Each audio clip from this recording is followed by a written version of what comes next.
Jane Austen. Pride and Prejudice. Chapter 22. The Bennets were engaged to dine with the Lucases, and again during the chief of the day was Miss Lucas so kind as to listen to Mr. Collins. Elizabeth took an opportunity of thanking her. "It keeps him in good humor," said she, "and I am more obliged to you than I can express." Charlotte assured her friend of her satisfaction in being useful and that it amply repaid her for the little sacrifice of her time. This was very amiable, but Charlotte's kindness extended farther than Elizabeth had any conception of. Its object was nothing else than to secure her from any return of Mr. Collins' addresses by engaging them towards herself. Such was Miss Lucas's scheme, and appearances were so favorable that when they parted at night, she would have felt almost secure of success if he had not been to leave Hertfordshire so very soon. But here she did injustice to the fire and independence of his character, for it led him to escape out of Longbourn House the next morning with admirable slyness and hasten to Lucas Lodge to throw himself at her feet. He was anxious to avoid the notice of his cousins from a conviction that if they saw him depart, they could not fail to conjecture his design, and he was not willing to have the attempt known till its success might be known likewise, for though feeling almost secure, and with reason, for Charlotte had been tolerably encouraging, he was comparatively diffident since the adventure of Wednesday. His reception, however, was of the most flattering kind. Miss Lucas perceived him from an upper window as he walked towards the house and instantly set out to meet him accidentally in the lane. But little had she dared to hope that so much love and eloquence awaited her there. In as short a time as Mr. Collins' long speeches would allow, everything was settled between them to the satisfaction of both, and as they entered the house he earnestly entreated her to name the day that was to make him the happiest of men. And though such a solicitation must be waived for the present, the lady felt no inclination to trifle with his happiness. The stupidity with which he was favored by nature must guard his courtship from any charm that could make a woman wish for its continuance, and Miss Lucas, who accepted him solely from the pure and disinterested desire of an establishment, cared not how soon that establishment were gained. Sir William and Lady Lucas were speedily applied to for their consent, and it was bestowed with a most joyful alacrity. Mr. Collins' present circumstances made it a most eligible match for their daughter, to whom they could give little fortune, and his prospects of future wealth were exceedingly fair. Lady Lucas began directly to calculate, with more interest than the matter had ever excited before, how many years longer Mr. Bennet was likely to live, and Sir William gave it as his decided opinion that whenever Mr. Collins should be in possession of the Longbourn estate, it would be highly expedient that both he and his wife should make their appearance at St. James'. The whole family, in short, were properly overjoyed on the occasion. The younger girls formed hopes of coming out a year or two sooner than they might otherwise have done, and the boys were relieved from their apprehension of Charlotte's dying an old maid. Charlotte herself was tolerably compassed. She had gained her point and had time to consider of it. Her reflections were in general satisfactory. Mr. Collins, to be sure, was neither sensible nor agreeable, his society was irksome, and his attachment to her must be imaginary. But still he would be her husband. Without thinking highly either of men or matrimony, marriage had always been her object. It was the only provision for well-educated young women of small fortune, and however uncertain of giving happiness, must be their pleasantest preservative from want. This preservative she had now obtained, and at the age of 27, without having ever been handsome, she felt all the good luck of it. The least agreeable circumstance in the business was the surprise it must occasion to Elizabeth Bennet, whose friendship she valued beyond that of any other person. Elizabeth would wonder and probably would blame her, and though her resolution was not to be shaken, her feelings must be hurt by such a disapprobation. She resolved to give her the information herself and therefore charged Mr. Collins, when he returned to Longbourn to dinner, to drop no hint of what had passed before any of the family.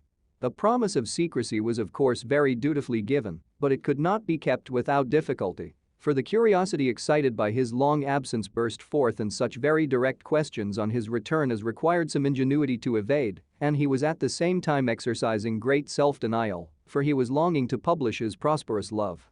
As he was to begin his journey too early on the morrow to see any of the family, the ceremony of leave-taking was performed when the ladies moved for the night, and Mrs. Bennet, with great politeness and cordiality, said how happy they should be to see him at Longbourn again, whenever his engagements might allow him to visit them. "My dear madam," he replied, "this invitation is particularly gratifying because it is what I have been hoping to receive, and you may be very certain that I shall avail myself of it as soon as possible."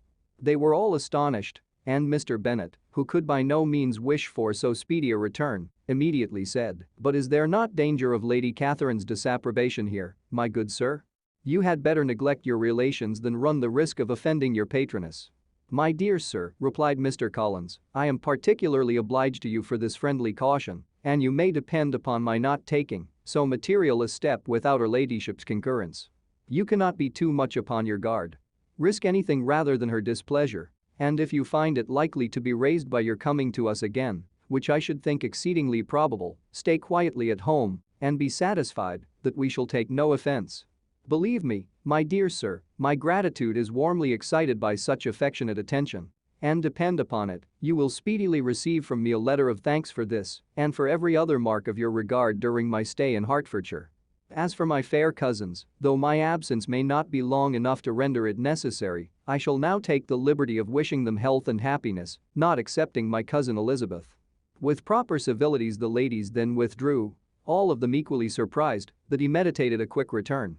Mrs. Bennet wished to understand by it that he thought of paying his addresses to one of her younger girls, and Mary might have been prevailed on to accept him.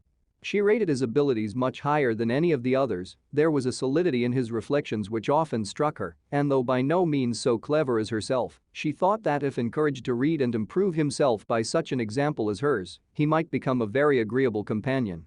But on the following morning, every hope of this kind was done away. Miss Lucas called soon after breakfast and in a private conference with Elizabeth related the event of the day before.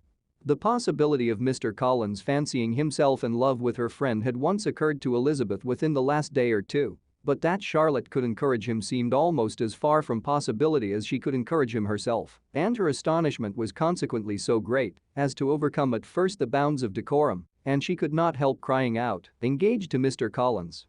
My dear Charlotte, impossible." The steady countenance which Miss Lucas had commanded in telling her story gave way to a momentary confusion here on receiving so direct a reproach, though, as it was no more than she expected, she soon regained her composure and calmly replied, "Why should you be surprised, my dear Eliza? Do you think it incredible that Mr. Collins should be able to procure any woman's good opinion because he was not so happy as to succeed with you?" But Elizabeth had now recollected herself and, making a strong effort for it, was able to assure with tolerable firmness that the prospect of their relationship was highly grateful to her and that she wished her all imaginable happiness. "I see what you are feeling," replied Charlotte. "You must be surprised, very much surprised, so lately as Mr. Collins was wishing to marry you. But when you have had time to think it over, I hope you will be satisfied with what I have done. I am not romantic, you know. I never was. I ask only a comfortable home, and considering Mr. Collins' character, connection, and situation in life, I am convinced that my chance of happiness with him is as fair as most people can boast on entering the marriage state." Elizabeth quietly answered undoubtedly, and after an awkward pause, they returned to the rest of the family.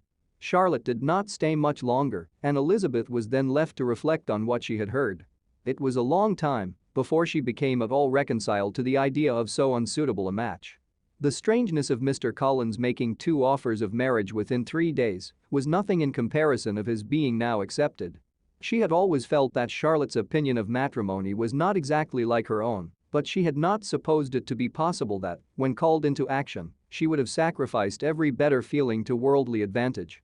Charlotte, the wife of Mr. Collins, was a most humiliating picture. And to the pang of a friend disgracing herself and sunk in her esteem was added the distressing conviction that it was impossible for that friend to be tolerably happy in the lot she had chosen.